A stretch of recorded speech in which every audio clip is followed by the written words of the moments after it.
दोस्तों, सबसे पहले सब्सक्राइब करें, नोटिफिकेशन बेल दबाएं और सबसे पहले वाली ऑप्शन ऑल करें, जिससे हमारी आने वाली नई वीडियो की नोटिफिकेशन आपको फ़ौरन मिल जाएगी।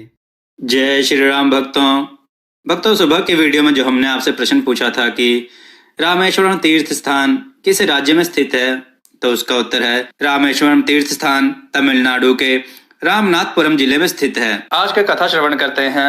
आज की कथा है एक छोटे बच्चे का दर्द और सुंदर गुड़िया और माँ बहन से बिछड़ना। आइए कथा श्रवण करें।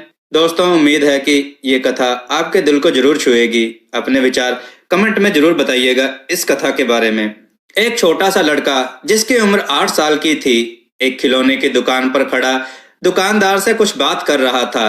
दुकानदार ने ना जाने उससे क्या कहा कि वह थोड़ा सा दूर हट गया और वहां से खड़े खड़े वह कभी दुकान पर रखी एक सुंदर सी गुड़िया को देखता और कभी जेब में हाथ डालता और फिर आंख बंद करके कुछ सोचता और फिर दोबारा गुड़िया को देखता और अपनी जेब टटोलने का क्रम दोहराने लगता।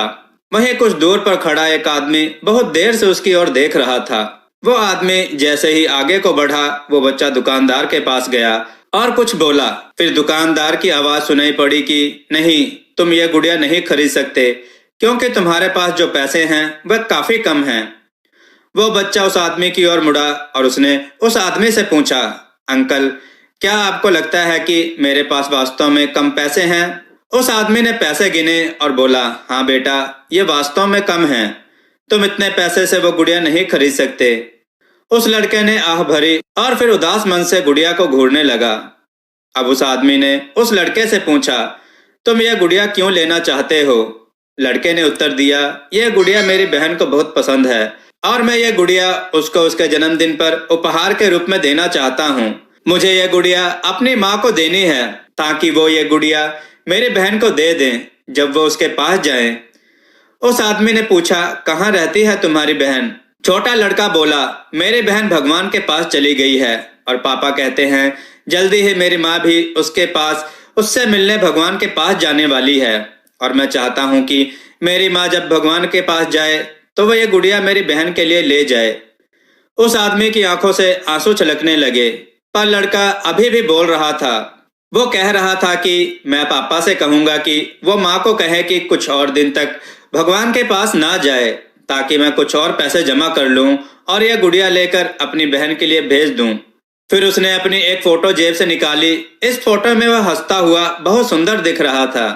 फोटो दिखाकर वो बोला, ये फोटो भी मैं अपनी माँ को दे दूंगा ताकि वो इसे भी मेरी बहन को दे ताकि वो हमेशा मुझे याद रख सके। मैं जानता हूँ कि मेरी माँ इतनी जल्दी मुझे छोड़कर मेरी बहन से मिलने नहीं जाएगी, लेकिन पापा कहते हैं कि वो 2-1 दिन में चली जाएगी।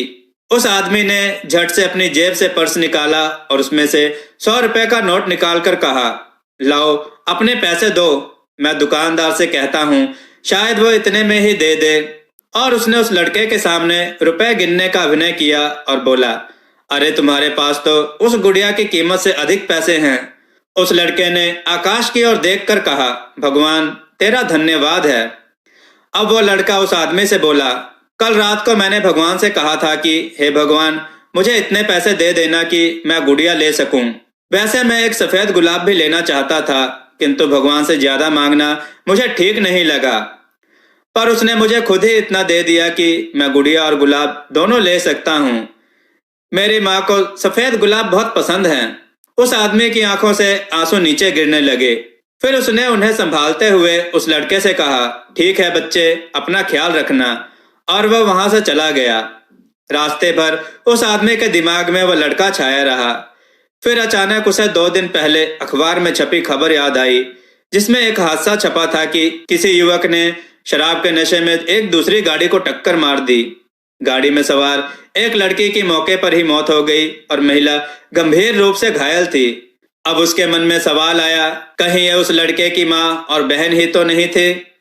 अगले दिन अखबार में खबर आई कि उस महिला की भी मौत हो गई है और वो आदमी उस महिला के घर सफेद गुलाब के फूल लेकर गया। उस महिला की लाश आंगन में रखी थी। उसकी छाती पर वो सुंदर गुड़िया भी थी जो उस लड़के ने ली थी और उस महिला के एक हाथ में उस लड़के की फोटो थी और दूसरे में वो सफेद गुलाब था। वो आदमी रोता हुआ बाहर निकला।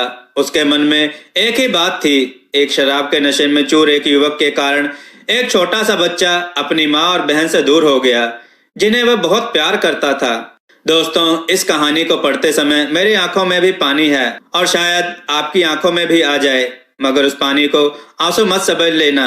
वो पानी बेशक नमकीन हो सकता है जैसे आंसू होते हैं, पर वो आंसू नहीं होंगे।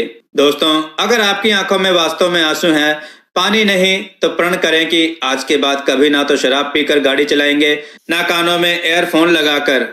दोस्तों, आपको यह कथा कैसी लगी? अपने विचार और सुझाव कमेंट में जरूर दें।